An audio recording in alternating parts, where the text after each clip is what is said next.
서울 강북구 미아동 낡은 빌라 3층. 이곳에서 정혜는 지난 30년을 살아왔다. 남편이 세상을 떠난 뒤 혼자서 청소 일을 하며 아들 기현을 키웠다. 무릎은 이미 망가질 대로 망가졌고 허리도 펴지지 않았다. 그래도 정혜는 단 한 번도 아들에게 손을 벌리지 않았다. 오히려 아들이 결혼할 때 집 한 채를 마련해줬다. 자신이 살던 이 빌라를 아들 명의로 넘겨줄 생각까지 했었다. 하지만 막상 아들 기현은 결혼 후 얼굴을 잘 비추지 않았다. 명절에도 바쁘다는 핑계로 전화 한 통이면 끝이었다. 며느리 윤희는 더했다. 시어머니를 만나면 표정부터 굳었다. 정혜는 그 표정을 읽을 수 있었다. 자신이 며느리 눈에는 그저 짐이라는 것을. 그런데 이게 웬일인가? 오늘 아들 부부가 갑자기 찾아왔다. 손에는 비싼 과일 바구니까지 들고. 정혜는 놀라서 현관문을 열며 가슴이 철렁했다. 혹시 무슨 나쁜 소식이라도 있는 건 아닐까? 아들이 사업에 실패했거나 며느리가 큰 병에 걸렸거나. 그런데 아들 부부의 표정은 오히려 밝았다. 너무 밝아서 오히려 이상할 정도였다. 기현은 어머니의 손을 꼭 잡으며 말했다. 다음 달이면 어머니 팔순이지 않냐고. 평생 고생만 하신 어머니를 위해 기념일 여행을 보내드리고 싶다고. 정혜의 눈가가 촉촉해졌다. 이렇게 챙겨준 적이 언제였던가. 아들이 초등학생이었을 때 이후로 처음이 아닌가. 며느리 윤희도 옆에서 거들었다. 어머니 정말 좋은 곳으로 모실 거라고. 온천도 있고 공기도 좋은 곳이라고. 정혜는 손을 내저었다. 괜찮다고 그냥 마음만 받겠다고. 하지만 아들 부부는 물러서지 않았다. 벌써 다 예약까지 해놨다고. 비행기표도 끊었다고. 정혜는 결국 고개를 끄덕였다. 사실 마음 한편에서는 의심이 일었다. 평소 돈 얘기만 나오면 인상을 찌푸리던 며느리가 갑자기 왜 이러는 걸까? 아들도 마찬가지였다. 자신의 생일에는 전화 한 통 없던 아들이 왜 갑자기 팔순 여행을 챙기는 걸까? 하지만 정혜는 그 의심을 떨쳐냈다. 이제라도 효도하려는 마음을 의심하면 안 된다고 스스로를 다독였다. 어쩌면 며느리가 아들을 설득했을 수도 있다고. 사람은 변할 수 있다고. 정혜는 그렇게 믿고 싶었다. 그날 밤 정혜는 잠을 이루지 못했다. 오랜만에 설레는 마음 때문이었다. 아니 설렘보다는 불안이 더 컸는지도 모른다. 침대에 누워 천장을 바라보며 정혜는 생각했다. 내가 너무 예민한 건가? 아들 부부가 진심으로 나를 챙기려는 건데 왜 이렇게 마음이 편치 않을까? 하지만 어머니의 육감이라는 게 있다. 그 육감은 절대 틀리지 않는다. 정혜의 가슴속 어딘가에서는 경보음이 울리고 있었다. 무언가 잘못되고 있다고. 이건 정상이 아니라고. 하지만 정혜는 그 목소리를 애써 묻었다.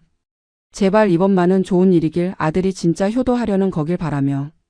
출발을 일주일 앞둔 어느 저녁 며느리 윤희가 혼자 찾아왔다. 아들은 회사 일이 있다며 함께 오지 않았다. 윤희는 명품 가방을 들고 나타났다. 최근에 산 듯한 새 가방이었다. 정혜는 그 가방의 가격이 얼마나 될지 대충 짐작할 수 있었다. 자신이 1년 동안 모은 돈보다 비쌀 것 같았다. 윤희는 소파에 앉으며 차를 한 잔 달라고 했다. 정혜가 녹차를 타서 주자 윤희는 한 모금 마시더니 본론을 꺼냈다. 어머니 이번 여행 말인데요. 그냥 이틀이나 3일 정도가 아니라 좀 길게 떠나보시는 게 어떻겠냐고. 한 열흘 정도. 정혜는 녹차잔을 내려놓으며 물었다. 열흘이나? 그건 좀 길지 않냐고. 집도 비워야 하는데. 윤희의 표정이 미묘하게 변했다. 아 그게 말이죠. 요즘 어머니 얼굴색이 안 좋으시잖아요. 푹 쉬셔야 할 것 같아서요. 공기도 완전히 바꾸시고. 정혜는 고개를 갸우뚱했다. 자신의 얼굴색이 안 좋다는 말을 처음 들었다. 오히려 요즘 건강이 괜찮은 편이었다. 무릎은 아프지만 그건 늘 그랬다. 윤희는 계속 말을 이어갔다. 저희가 알아본 곳이 일주일 코스가 기본이래요. 온천에 마사지에 한방 치료까지 다 포함된. 어머니 같은 분들이 가시면 정말 좋대요. 정혜는 뭔가 이상했다. 며느리의 말투가 평소와 달랐다. 너무 준비된 말 같았다. 마치 대본을 외운 것처럼. 정혜가 망설이자 윤희는 핸드폰을 꺼내 사진들을 보여줬다. 숙소 사진, 온천 사진, 식사 사진. 모두 고급스러워 보였다. 너무 고급스러워서 오히려 부담스러울 정도였다. 정혜는 물었다. 이런 데가 비싸지 않겠냐고. 윤희는 웃으며 대답했다. 걱정 마세요. 저희가 다 알아서 할게요. 어머니는 그냥 편하게 쉬기만 하시면 돼요. 정혜는 그 말이 걸렸다. 다 알아서 한다는 게 대체 무슨 의미일까? 왜 이렇게 불안할까? 하지만 며느리의 눈을 마주하며 정혜는 다시 한번 자신을 설득했다. 내가 너무 의심이 많은 거야. 며느리가 진심으로 나를 챙기는 건데. 그날 윤희가 돌아간 후 정혜는 침대에 누워 생각에 잠겼다. 열흘이라는 시간이 왜 이렇게 길게 느껴질까? 집을 그렇게 오래 비우는 게 불안했다. 혹시 빈집털이라도 당하면 어떡하지? 하지만 아들 부부가 다 알아서 한다고 했으니까. 아마 집 관리도 해줄 거라고. 정혜는 그렇게 믿기로 했다. 다음 날 아들 기현이 전화를 걸어왔다. 어머니 여행 준비 잘 되고 있어요? 정혜는 대답했다. 응, 근데 열흘이나 가는 게 맞냐고. 기현은 웃으며 말했다. 엄마, 그 정도는 가야 제대로 쉬는 거죠. 저희가 다 알아서 할게요. 걱정하지 마세요. 또 그 말이었다. 다 알아서 한다는 말. 정혜는 가슴속 불안이 점점 커지는 걸 느꼈다. 출발을 이틀 앞둔 날 아들 부부가 함께 와서 짐을 챙기는 것을 도와줬다. 윤희는 정혜의 옷장을 뒤지며 말했다. 어머니, 이 옷들 좀 낡았네요. 여행 가시는데 새 옷 사드려야겠어요. 정혜는 손을 내저었다. 괜찮다고, 이 옷들이면 충분하다고. 하지만 윤희는 이미 백화점 쇼핑백을 가지고 왔다. 새 옷 3벌이 들어 있었다. 정혜는 가격표를 보고 깜짝 놀랐다. 한 벌에 20만 원이 넘었다. 이렇게 비싼 옷을 왜 사왔냐고 물으니 윤희는 웃으며 대답했다. 어머니 팔순인데 이 정도는 해드려야죠. 정혜는 고마우면서도 깨름칙했다. 평소 며느리는 자신에게 커피 한 잔 사준 적이 없었다. 그런 며느리가 갑자기 60만 원어치 옷을. 뭔가 이상했다. 분명히 이상했다. 공항까지 가는 차 안에서 정혜는 창밖을 바라봤다. 서울의 풍경이 지나갔다. 자신이 평생을 살아온 이 도시. 왠지 모르게 눈물이 날 것 같았다. 기현은 운전을 하며 말했다. 엄마, 진짜 아무 걱정 말고 푹 쉬다 와. 우리가 다 알아서 할게. 정혜는 고개를 끄덕였다. 하지만 가슴속 불안은 사라지지 않았다. 공항에 도착하자 윤희가 정혜의 캐리어를 끌며 체크인 카운터로 향했다. 정혜는 여권을 꺼내며 생각했다. 내가 마지막으로 비행기를 탄 게 언제였더라. 10년도 더 된 것 같았다.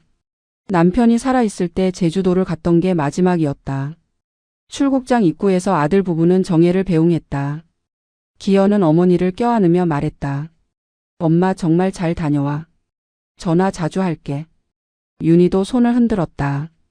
어머니, 건강하게 다녀오세요. 정혜는 출국장 안으로 들어가며 뒤를 돌아봤다. 아들 부부가 손을 흔들고 있었다. 그런데 이상했다. 두 사람의 표정이 너무 밝았다. 마치 무언가 큰 일을 해냈다는 듯한 표정. 정혜는 고개를 저었다. 내가 너무 예민한 거야. 비행기에 오른 정혜는 창가 자리에 앉았다. 옆자리에는 젊은 여성이 앉아 있었다. 비행기가 이륙하자 정혜는 눈을 감았다. 제발 이번 여행이 좋은 추억이 되길 바라며. 여행지에 도착한 첫날 정혜는 숙소의 고급스러움에 놀랐다. 온천 리조트였는데 시설이 정말 좋았다. 방도 넓고 침대도 푹신했다. 저녁에는 한식 코스 요리가 나왔다. 정혜는 사진을 찍어 아들에게 보냈다. 잘 도착했다고, 여기 정말 좋다고. 하지만 아들의 답장은 한참 뒤에 왔다. 그것도 단답으로. 잘 지내. 정혜는 핸드폰을 내려놓으며 생각했다. 바쁜가 보다. 둘째 날 정혜는 온천에 갔다. 따뜻한 물에 몸을 담그니 피로가 풀리는 것 같았다. 마사지도 받았다. 마사지사가 정혜의 어깨를 주무르며 말했다. 어머니, 어깨가 많이 뭉쳐 있으시네요. 오래 쉬셔야겠어요. 정혜는 고개를 끄덕였다. 열흘이면 충분히 쉴 수 있겠지. 셋째 날 오후 정혜는 방에서 쉬고 있었다. 그때 핸드폰에 알림이 떴다. 집 관리 앱이었다. 정혜는 1년 전쯤 아들이 설치해준 스마트 도어락 앱을 쓰고 있었다. 문이 열리고 닫힐 때마다 알림이 오는 시스템이었다. 알림을 확인한 정혜는 눈을 의심했다. 출입 기록 오후 2시 34분. 정혜는 혼란스러웠다. 지금 집에 누가 들어간 거야? 아들이 집을 확인하러 간 건가? 정혜는 바로 아들에게 전화를 걸었다. 한참을 울리다 연결이 끊겼다. 다시 전화를 걸었다. 이번에도 받지 않았다. 며느리에게도 전화했다. 역시 받지 않았다. 정혜는 불안해지기 시작했다. 저녁이 되어서야 아들에게서 문자가 왔다. 엄마 회의 중이었어. 무슨 일이야? 정혜는 바로 전화를 걸었다. 이번에는 받았다. 정혜는 다급하게 물었다. 기현아, 집에 누가 들어갔어? 도어락 알림이 떴는데. 기현은 잠시 침묵하더니 대답했다. 아, 그거. 내가 집 환기 좀 시키려고 들렀어. 걱정하지 마. 정혜는 뭔가 이상했다. 아들의 목소리가 부자연스러웠다. 거짓말하는 것 같았다. 환기를 시키는데 1시간 넘게 걸리나? 정혜는 다시 물었다. 1시간이나 뭐 했어? 기현은 짜증 섞인 목소리로 대답했다. 엄마 이것저것 확인하느라 그랬어. 왜 이래? 여행 가서 푹 쉬라니까. 그리고 전화를 끊어버렸다. 정혜는 핸드폰을 쥔 채 앉아 있었다. 뭔가 잘못되고 있었다. 분명히. 하지만 뭐가 잘못된 건지 알 수 없었다. 그날 밤 정혜는 잠을 이루지 못했다. 계속 도어락 앱을 확인했다. 다행히 더 이상 알림은 오지 않았다. 넷째 날, 다섯째 날도 별일 없이 지나갔다. 정혜는 조금씩 마음을 놓기 시작했다. 아마 정말로 아들이 환기를 시킨 거겠지. 내가 너무 예민했나 보다. 여섯째 날 정혜는 리조트 로비에서 커피를 마시고 있었다. 옆 테이블에 앉은 노부부가 대화를 나누고 있었다. 남편이 아내에게 말했다. 여보, 아들이 우리 집에 세입자 들인다는 얘기 들었어? 아내가 대답했다. 뭐? 우리 허락도 없이? 정혜는 귀가 번쩍 뜨였다. 혹시나 싶어 그 대화를 계속 들었다. 남편이 계속 말했다. 아들이 우리 몰래 전세 계약을 했대. 우리가 요양원 간다고 거짓말까지 하고. 정혜는 커피잔을 떨어뜨릴 뻔했다. 열흘간의 여행이 끝나고 정혜는 귀국했다. 공항에 나온 사람은 아무도 없었다. 아들 부부는 바쁘다며 택시비를 송금해줬다. 정혜는 택시를 타고 집으로 향했다. 차창 밖 풍경을 보며 정혜는 불안감이 다시 밀려오는 것을 느꼈다. 리조트 로비에서 들었던 그 대화가 계속 머릿속을 맴돌았다. 설마 우리 아들도 그런 짓을. 아니야, 우리 기현이는 그럴 리 없어. 정혜는 고개를 저었다. 하지만 가슴속 불안은 점점 커져만 갔다. 택시가 집 앞에 도착했다. 정혜는 짐을 끌고 빌라 계단을 올라갔다. 3층까지 오르는 게 숨이 찼다. 무릎도 아팠다. 현관문 앞에 섰다. 정혜는 도어락 비밀번호를 눌렀다. 하나, 둘, 셋, 넷. 평소 쓰던 번호였다. 그런데 문이 열리지 않았다. 삑 소리만 났다. 정혜는 다시 눌렀다. 역시 열리지 않았다. 비밀번호가 바뀐 거였다. 정혜는 당황해서 아들에게 전화를 걸었다. 기현이는 받지 않았다. 며느리에게도 전화했다. 역시 받지 않았다. 정혜는 문을 두드렸다. 누구 없어요? 안에서 인기척이 들렸다. 발소리가 들리더니 문이 열렸다. 그런데 문을 연 사람은 정혜가 모르는 사람이었다. 30대 초반으로 보이는 젊은 남자였다. 남자는 정혜를 보더니 당황한 표정을 지었다. 어머니세요?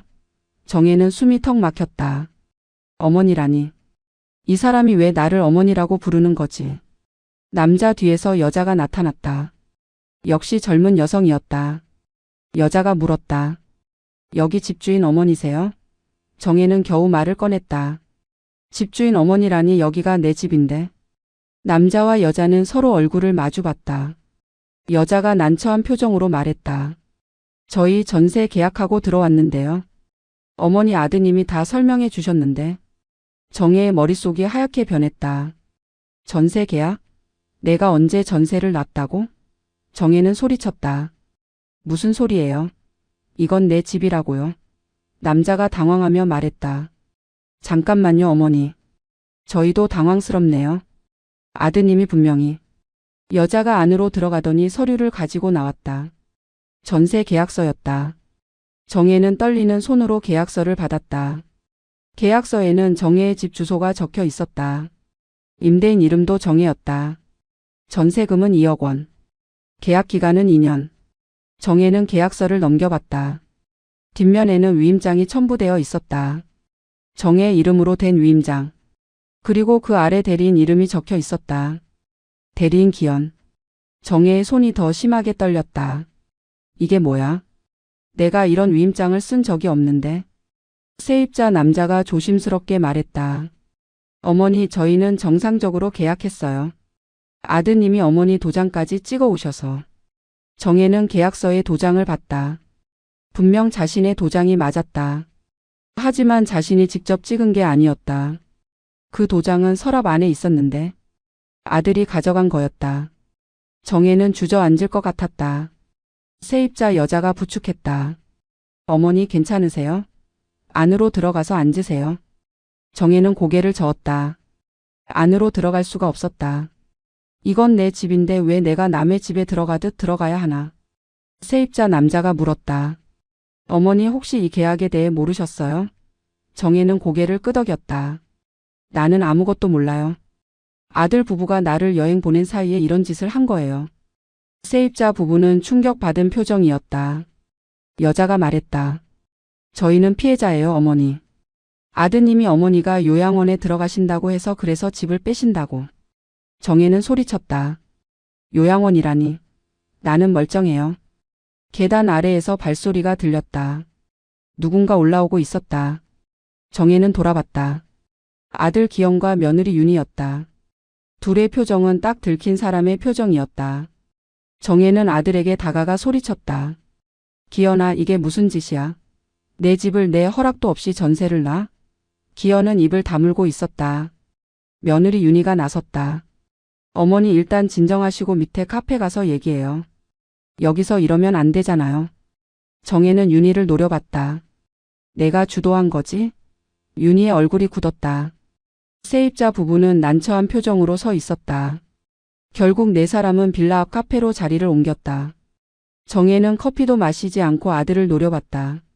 카페 구석자리에 앉자마자 정혜는 가방에서 계약서 사본을 꺼냈다. 세입자가 복사해 준 것이었다. 정혜는 계약서를 탁자에 내던지며 물었다. 설명해봐. 이게 대체 뭐야? 기현은 커피잔만 만지작거렸다. 며느리 윤희가 대신 입을 열었다. 어머니 사실은요. 어머니 노후 자금이 부족하시잖아요. 그래서 저희가 방법을 찾아본 거예요. 정혜는 황당해서 웃음이 나왔다. 방법?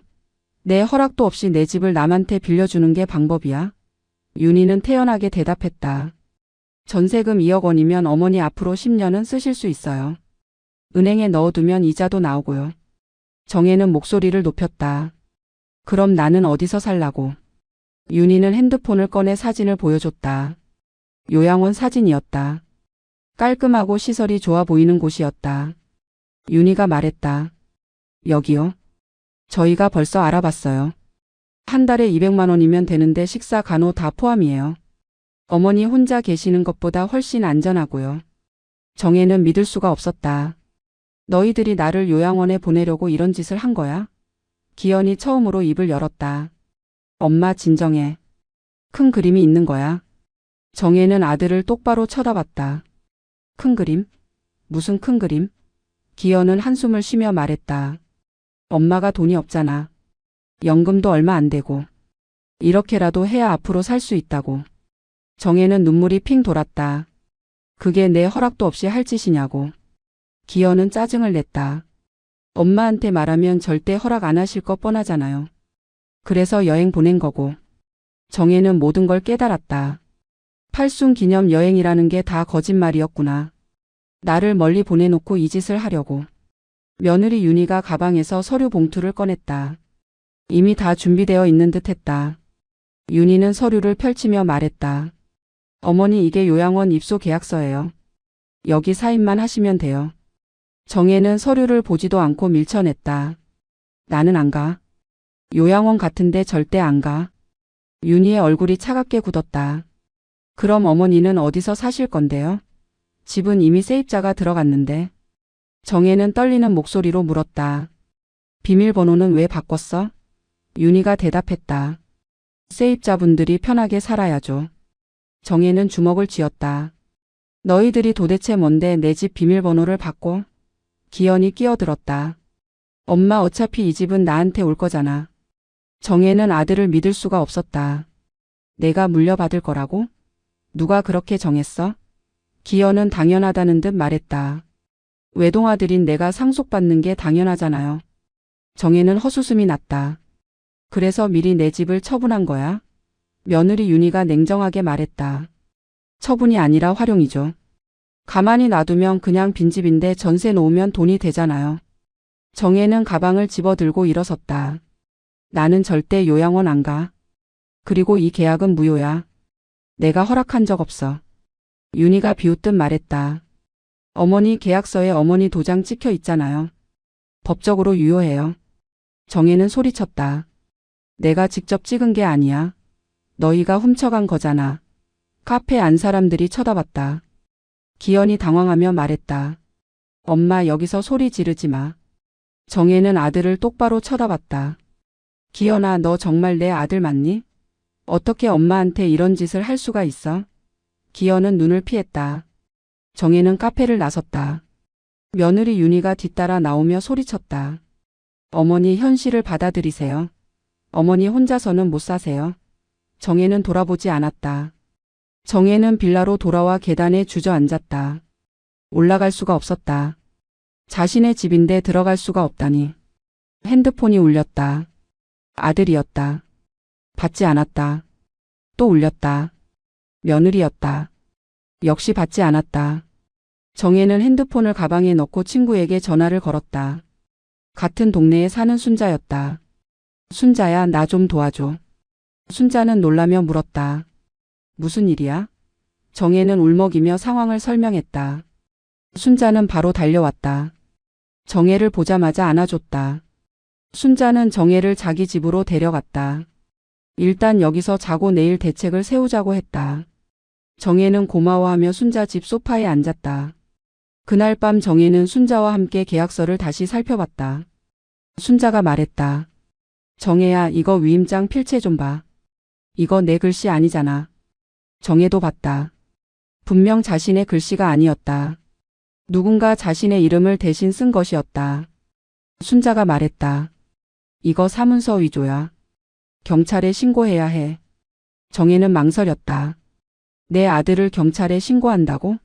순자가 단호하게 말했다. 아들이고 뭐가 없어. 이건 범죄야. 정혜는 눈물을 흘렸다. 내가 뭘 잘못했길래 이런 일을 당하는 거야. 순자는 정혜의 손을 잡았다. 내 잘못이 아니야. 내 아들이 잘못한 거지. 다음 날 아침 정혜는 동사무소를 찾아갔다. 복지 상담사를 만났다. 상황을 설명하자 상담사는 심각한 표정을 지었다. 어머니 이건 법적 조치가 필요해 보여요. 일단 무료 법률 상담을 받아보세요. 상담사는 법률구조공단 연락처를 알려줬다. 정혜는 바로 전화를 걸었다. 상담 예약을 잡았다. 이틀 후였다. 정혜는 이틀을 순자 집에서 지냈다. 그동안 아들 부부에게서 전화가 수십 통 왔다. 문자도 왔다. 엄마 우리 만나서 얘기해요. 엄마 연락 좀 받아요. 엄마 이러지 마세요. 정혜는 모두 무시했다. 며느리 윤희에게서는 더 노골적인 문자가 왔다. 어머니 현실을 받아들이세요. 집은 이미 세입자가 들어갔어요. 요양원 가시는 게 서로에게 좋아요. 약속한 날 정혜는 법률구조공단을 찾아갔다. 젊은 변호사가 정혜를 맞았다. 정혜는 떨리는 손으로 계약서를 내밀었다. 변호사는 계약서를 꼼꼼히 살폈다. 특히 위임장 부분을 오래 들여다봤다. 그리고 말했다. 어머니 이 위임장 필체가 어머니 것이 아니죠? 정혜는 고개를 끄덕였다. 변호사가 말했다. 그럼 이건 사문서 위조입니다. 계약 자체가 무효가 될 수 있어요. 정혜는 희망이 보이는 것 같았다. 정말요? 변호사는 고개를 끄덕였다. 하지만 문제가 있어요. 도장은 진짜 어머니 도장이죠? 정혜는 대답했다. 네, 제 도장이에요. 아들이 가져간 거예요. 변호사가 설명했다. 도장이 진짜라는 게 문제예요. 아드님이 어머니한테 도장을 받았다고 주장하면 증명이 어려워요. 정혜는 실망했다. 그럼 어떡해요? 변호사가 말했다. 일단 필적 감정을 받아야 해요. 위임장 필체가 어머니 것이 아니라는 걸 증명하면 계약 무효 소송을 할 수 있어요. 그리고 아드님을 사문서 위조로 고소할 수도 있고요. 정혜는 망설였다. 제 아들을 고소해야 하나요? 변호사는 조심스럽게 말했다. 어머니 재산을 지키려면 그래야 할 수도 있어요. 하지만 가족 관계를 고려하면 일단 협의를 먼저 시도해 보는 게 좋을 것 같아요. 정혜는 집으로 돌아가는 버스 안에서 생각에 잠겼다. 내 아들을 고소한다. 상상도 못한 일이었다. 평생 키운 아들을. 그 아들이 나를 이렇게 배신할 줄 누가 알았을까? 정혜는 핸드폰을 꺼냈다. 아들에게 문자를 보냈다. 내일 오전 10시에 빌라 앞 카페에서 보자. 변호사 동행한다. 문자를 보내고 정혜는 한숨을 쉬었다. 이게 정말 내 인생인가? 팔순을 앞두고 이런 일을 겪다니. 며느리 윤희에게서 바로 답장이 왔다. 어머니 변호사까지 대동하시게요? 우리가 남이에요? 정혜는 답장을 보냈다. 너희가 먼저 남처럼 굴었잖아. 며느리는 더 이상 답장하지 않았다. 다음 날 카페에서 정혜는 변호사와 함께 아들 부부를 기다렸다. 기영과 윤희가 들어섰다.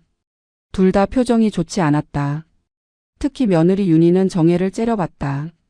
네 사람은 테이블에 마주 앉았다. 변호사가 명함을 건네며 자기소개를 했다. 기현은 명함을 받으며 씁쓸하게 웃었다. 엄마 이렇게까지 해야 했어요? 정혜는 냉정하게 대답했다. 내가 먼저 이렇게 만들었잖아. 변호사가 본론을 꺼냈다. 일단 계약서 문제부터 짚고 넘어가죠. 위임장 필체가 의뢰인분 것이 아닌데 어떻게 된 겁니까? 기현은 잠시 침묵하더니 대답했다. 엄마가 손이 떨려서 제가 대신 썼어요. 변호사가 물었다. 그럼 어머니의 동의는 받으셨나요? 기현은 머뭇거렸다. 윤희가 끼어들었다. 당연히 받았죠. 어머니가 직접 도장 찍으셨잖아요. 정혜가 소리쳤다. 거짓말. 나는 도장 찍은 적 없어. 윤희는 비웃듯 말했다. 어머니 증거 있어요? 변호사가 윤희를 쳐다봤다. 사모님, 그럼 당시 상황을 증명할 수 있나요? 위임장 작성 과정을 녹음하거나 촬영한 게 있습니까? 윤희의 표정이 굳었다. 당연히 그런 건 없었다. 변호사가 말했다. 그럼 이건 일방적 주장일 뿐입니다. 필적 감정 결과 위임장이 의뢰인분이 쓴 게 아니라고 나오면 이 계약은 무효가 됩니다. 기현이 당황하며 말했다. 그럼 전세금은 어떡하고요? 이미 세입자한테 받았는데. 변호사가 차갑게 대답했다. 그건 아드님이 책임지셔야죠. 계약 무효가 되면 전세금 반환 책임은 계약 당사자인 아드님에게 있습니다. 윤희의 얼굴이 창백해졌다. 2억 원을 돌려줘요? 우리한테 그런 돈 없어요. 변호사는 어깨를 으쓱했다. 그건 제 소관이 아닙니다. 불법적으로 계약을 진행하신 결과니까요. 기현이 머리를 감싸쥐었다. 윤희는 정혜를 노려보며 말했다. 어머니 정말 이렇게까지 하실 거예요? 가족인데 법정까지 가시게요? 정혜는 단호하게 말했다. 가족이라면 이런 짓을 안 했겠지. 며느리가 소리쳤다. 저희가 뭘 잘못했어요. 어머니 노후 걱정해서 한 건데. 정혜는 웃음이 나왔다. 내 노후? 너희는 너희 주머니 걱정했지. 변호사가 가방에서 서류를 꺼냈다. 이게 뭡니까? 아드님 부부가 작성한 정혜 어르신 노후 재정 운영 계획이라는 문서인데. 기영과 윤희의 얼굴이 굳었다. 정혜가 물었다. 그게 뭐야? 변호사가 설명했다. 의뢰인분 집을 전세 놓고 요양원에 보내고 남은 돈은 아드님 부부가 관리한다는 계획서입니다. 어머니 동의 없이 작성된 거죠. 정혜는 그제야 모든 퍼즐이 맞춰졌다. 여행은 시작일 뿐이었구나. 나를 요양원에 보내고 집을 빼앗고 재산을 가로채려는. 정혜가 물었다. 그 문서는 어디서 나온 거야? 변호사가 대답했다. 세입자분이 제공해 주셨어요. 아드님이 계약할 때 실수로 같이 넘겨준 것 같더라고요. 윤희가 기현을 쳐다봤다. 오빠 내가 뭘 했어? 서류 정리 잘하라고 했잖아. 기현은 아무 말도 하지 못했다. 변호사가 계속 말했다. 이 문서를 보면 계획이 상당히 치밀합니다. 전세금 운용 방법, 요양원 비용 계산, 남은 금액으로 아드님 부부가 사업 자금 마련. 심지어 의뢰인분이 돌아가시면 집을 팔아서 수익 분배까지 계획되어 있네요. 정혜는 숨이 막혔다. 내가 죽는 것까지 계산했다고? 기현이 변명했다. 엄마, 그건 만약을 대비한 거였어요. 정혜는 소리쳤다. 만약을 대비? 너는 내 엄마가 죽기를 기다린 거야. 카페 안이 조용해졌다. 사람들이 쳐다봤다. 기현은 고개를 숙였다. 윤희는 오히려 당당하게 말했다. 어차피 집은 오빠가 상속받을 거잖아요. 미리 활용하는 게 뭐가 나빠요? 정혜는 더 이상 참을 수 없었다. 일어서서 윤희의 얼굴을 똑바로 쳐다봤다. 너 같은 며느리를 둔 게 내 인생 최대 불행이야. 윤희도 일어서며 맞섰다. 저도 어머니 같은 시어머니 만난 게 불행이에요. 카페를 나온 정혜와 변호사는 빌라로 향했다. 세입자 부부를 만나기로 했다. 초인종을 누르자 젊은 남자가 문을 열었다. 정혜와 변호사를 보더니 안으로 들어오라고 했다. 거실에는 남자의 아내도 있었다. 네 사람은 소파에 앉았다. 세입자 남자가 먼저 말했다. 어머니, 저희도 정말 난처해요. 저희는 정상적으로 계약했거든요. 여자도 거들었다. 맞아요. 저희는 아무것도 모르고 들어왔어요. 정혜는 고개를 끄덕였다. 알아요. 당신들 잘못이 아니에요. 변호사가 설명을 시작했다. 하지만 계약 자체가 무효가 될 가능성이 높습니다. 위임장이 위조되었거든요. 세입자 부부의 얼굴이 창백해졌다. 남자가 물었다. 그럼 저희는 어떻게요? 전세금은요? 변호사가 대답했다. 전세금 반환 책임은 계약 상대방인 아드님에게 있습니다. 여자가 울먹였다. 저희 전 재산이에요. 2억 원. 결혼하면서 모은 돈이랑 대출받은 돈까지 다 넣었어요. 정혜는 마음이 아팠다. 자신 때문에 선의의 피해자가 생긴 것이다. 남자가 말했다. 아드님한테 연락했는데 전화를 안 받으세요. 문자도 일십이고. 변호사가 물었다. 계약서에 연대 보증인은 없나요? 남자가 고개를 저었다. 없어요. 그냥 아드님하고만 계약했어요. 변호사가 심각한 표정으로 말했다. 그럼 좀 복잡해지네요. 아드님이 전세금을 돌려줄 능력이 있는지 확인해 봐야 해요. 정혜가 물었다. 우리 아들한테 돈이 없으면 어떻게 돼요? 변호사가 대답했다. 최악의 경우 세입자분들이 소송을 걸어야 할 수도 있어요. 하지만 시간이 오래 걸리고 돈을 받을 수 있을지도 불확실해요. 세입자 여자가 울기 시작했다.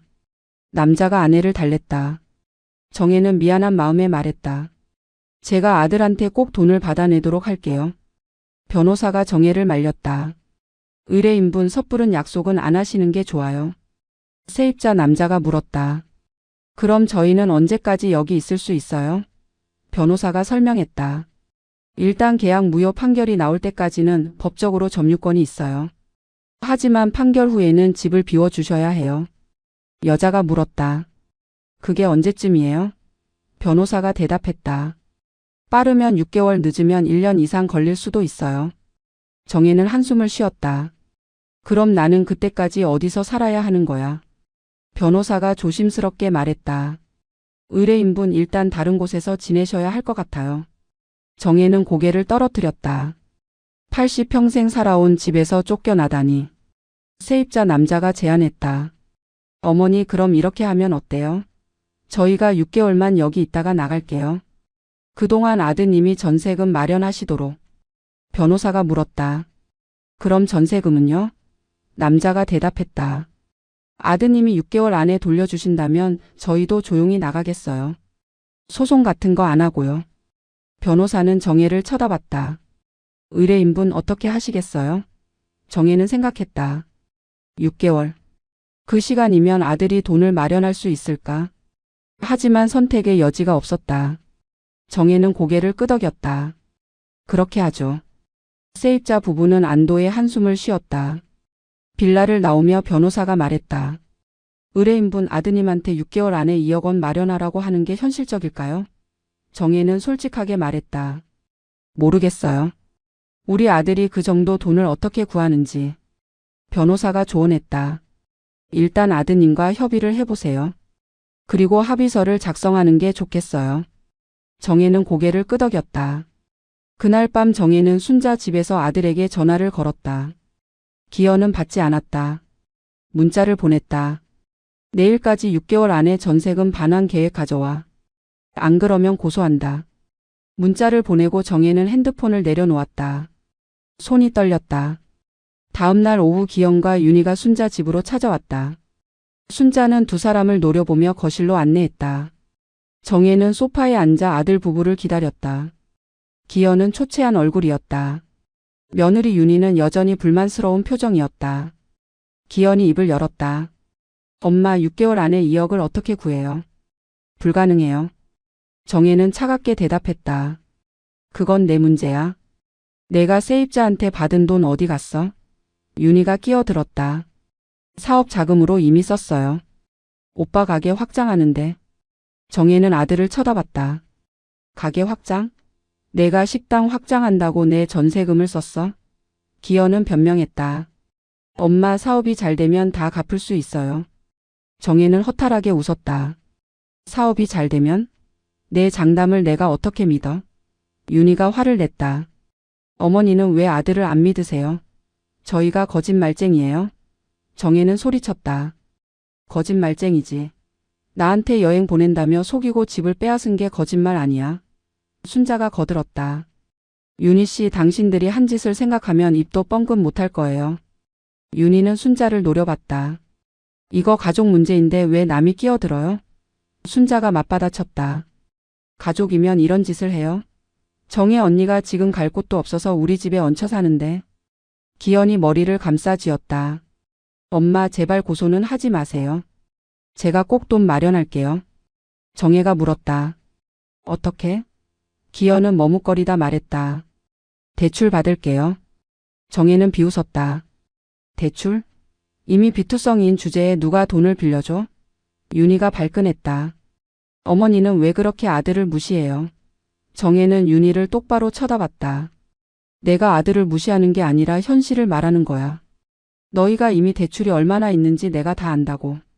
윤희의 얼굴이 굳었다. 기현이 놀라며 물었다. 엄마가 어떻게 알아요? 정혜가 대답했다. 변호사가 알아봤어.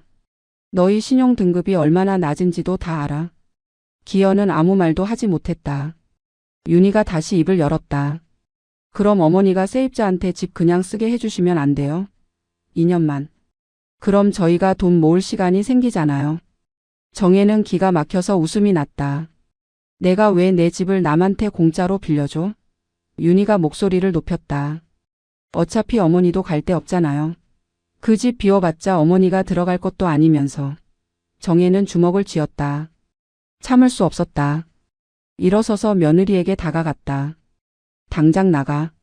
내 앞에서 꺼져. 윤희도 일어섰다. 가죠. 이런 집 누가 있고 싶어서 있어요. 기현이 아내를 말렸다. 윤희야, 진정해. 정혜는 아들을 쳐다봤다. 기현아, 너도 나가. 다신 내 앞에 나타나지 마. 기현은 울먹이며 말했다. 엄마 제발. 정혜는 고개를 저었다. 늦었어. 너는 더 이상 내 아들이 아니야. 기현은 무릎을 꿇었다. 엄마 잘못했어요. 제발 용서해 주세요. 정혜는 돌아섰다. 기현이 계속 애원했다. 엄마, 엄마. 정혜는 대답하지 않았다. 순자가 두 사람을 밀어냈다. 나가요. 당장. 결국 기현과 윤희는 집을 나갔다. 문이 닫히자 정혜는 주저앉았다. 순자가 정혜를 안아줬다. 정혜는 순자의 품에서 한참을 울었다. 내 아들이 이럴 줄 몰랐다고. 평생 키운 아들이 나를 이렇게 배신할 줄 몰랐다고. 며칠 후 정혜는 변호사 사무실을 다시 찾았다. 계약 무효 소송과 사문서 위조 고소를 진행하기로 결심했다. 변호사가 서류를 준비하며 물었다. 의뢰인분 정말 괜찮으시겠어요? 아드님과의 관계는요? 정혜는 단호하게 대답했다. 이미 끝났어요. 아들로 생각하지 않기로 했어요. 변호사는 고개를 끄덕이며 서류를 건넸다. 여기 사인해 주세요. 정혜는 떨리는 손으로 펜을 들었다. 사인을 하는 순간 눈물이 떨어졌다. 종이 위에 눈물 자국이 번졌다. 변호사가 티슈를 건넸다. 정혜는 눈물을 닦고 사인을 마쳤다. 이제 법적 절차가 시작되는 거였다. 소송이 시작되고 석 달이 지났다. 필적 감정 결과가 나왔다. 위임장의 필체는 정혜의 것이 아니었다. 법원은 계약 무효 판결을 내렸다. 세입자는 집을 비워야 했고 전세금 반환 책임은 기현에게 있었다. 기현은 전세금을 마련하지 못했다. 결국 세입자는 기현을 상대로 소송을 걸었다.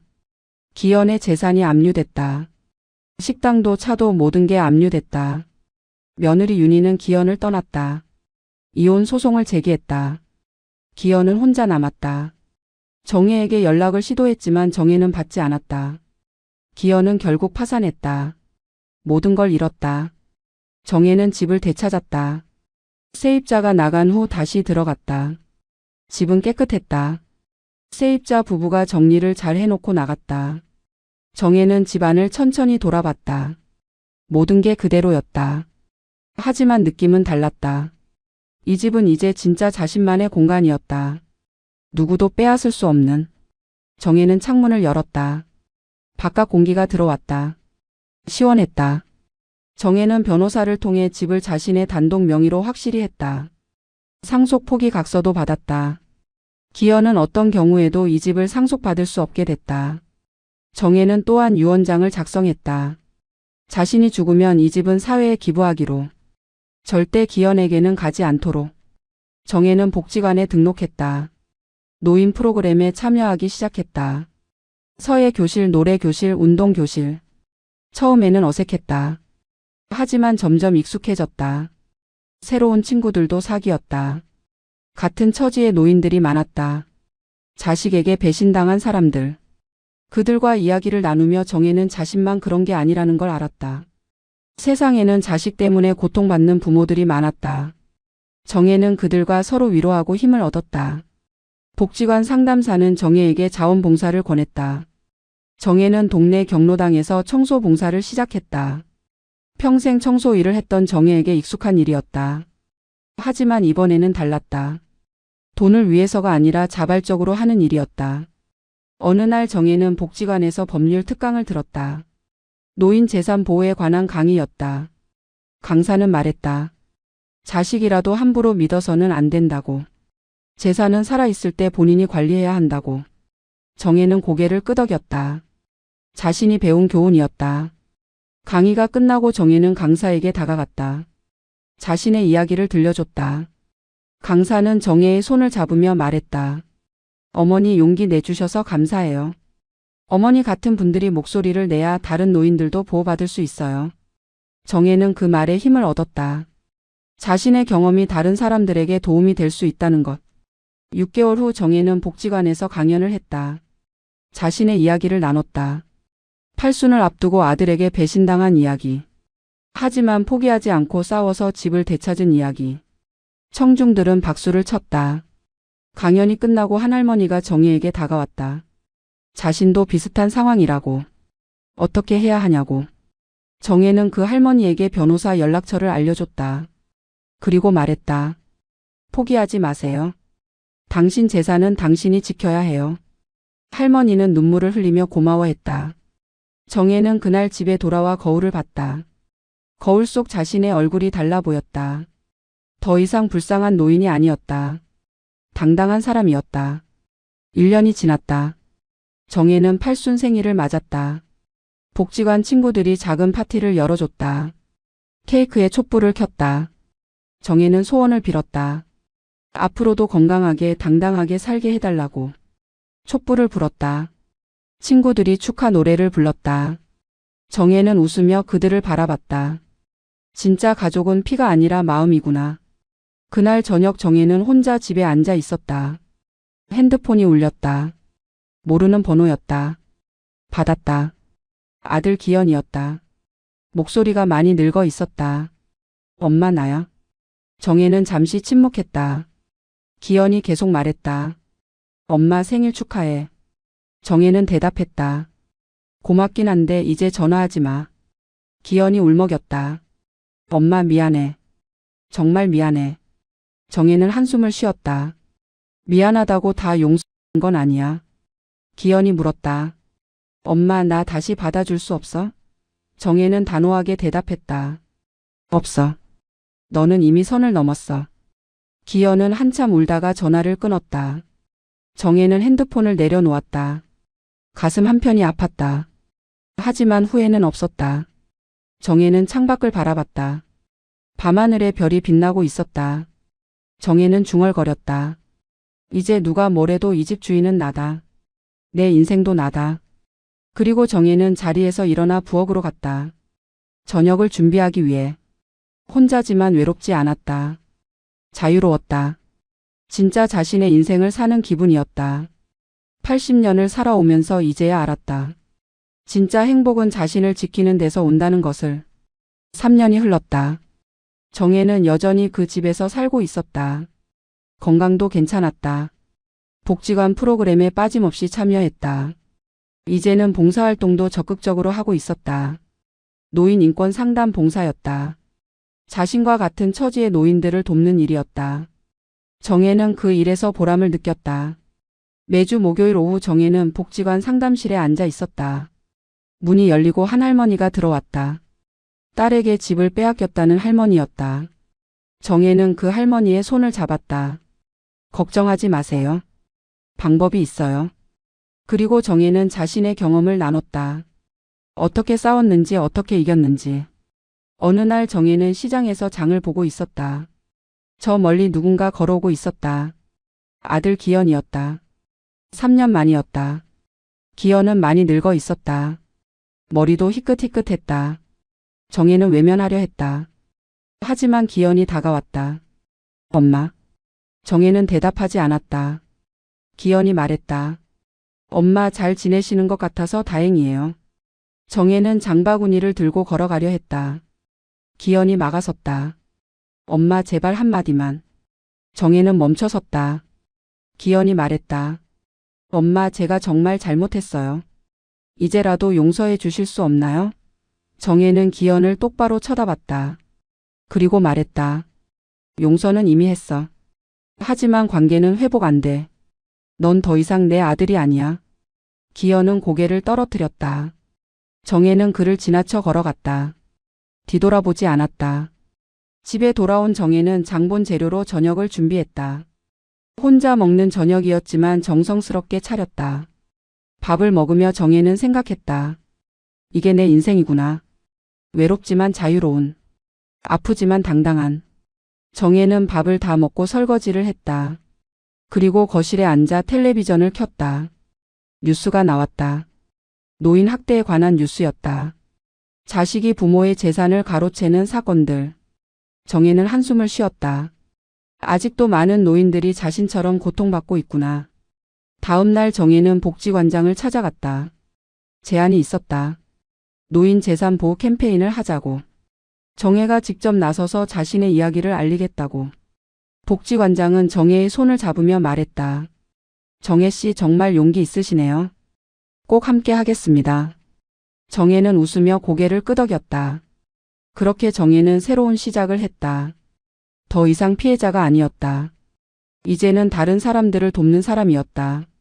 3개월 후 복지관 주최로 큰 행사가 열렸다. 노인 재산 보호 캠페인이었다. 정혜는 무대에 올라 자신의 이야기를 했다. 수백 명의 청중이 경청했다.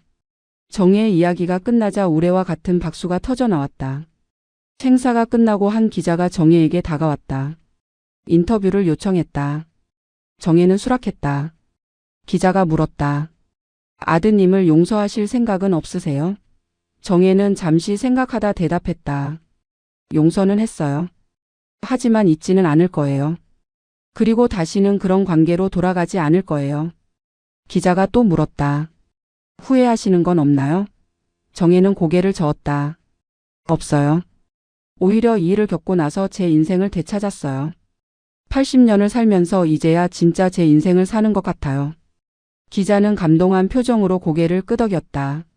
인터뷰 기사는 다음 날 신문에 실렸다. 많은 사람들이 정혜의 이야기를 읽었다. 공감하고 응원했다. 그날 밤 정혜는 집에 혼자 앉아 있었다. 조용했다. 하지만 편안했다. 정혜는 창밖을 바라봤다. 서울의 야경이 보였다. 반짝이는 불빛들. 정혜는 중얼거렸다. 나는 혼자지만 외롭지 않아. 나는 늙었지만 약하지 않아. 나는 배신당했지만 포기하지 않았어. 그리고 정혜는 자리에서 일어나 침실로 갔다. 침대에 누우며 정혜는 생각했다. 내일은 또 무슨 일이 일어날까? 하지만 두렵지 않았다. 이제 정혜는 알고 있었다. 어떤 일이 일어나도 자신을 지킬 수 있다는 것을.